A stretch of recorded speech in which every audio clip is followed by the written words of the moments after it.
గద్దరు కూడా వచ్చాం.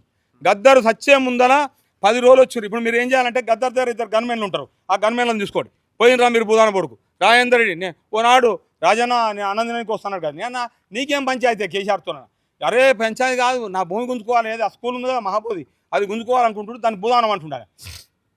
ఉండొచ్చు బుధానం అయితే అసలు చచ్చిపోయిందే దానికోసం. ఇప్పుడు చెప్తున్నాను నేను చెప్తున్నా పోయి అడుపురాలి ఇంకా వాళ్ళ కుటుంబాలు అడుపు ఉన్నారు కదా కొడుకు బిడ్డ ఉన్నారు కదా అడుపుపోరి.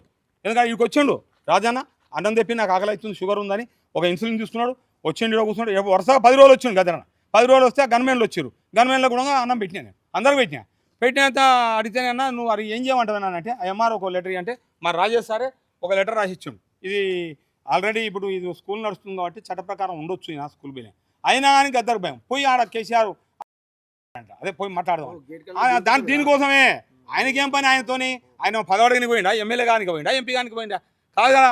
అయినాక ఆ తర్వాత 12 గంటలు 4 గంటలు 6 గంటలు కూర్చోబెడితే లేచి వచ్చిండు. ఆ తర్వాత టెన్షన్ ఎక్కువైంది షుగర్ ఉన్నది బీపీ ఉన్నది అయిపోయింది చచ్చిపోయింది. కాబట్టి ఎంతమందిని చంపుతావా నువ్వు ఎంతమందిని చంపుతావు ఇవాళ ఎవడో నువ్వు చెప్తే నేను పిచ్చోని కానిడా ఏది వెలుగుమట్ల జరిగిన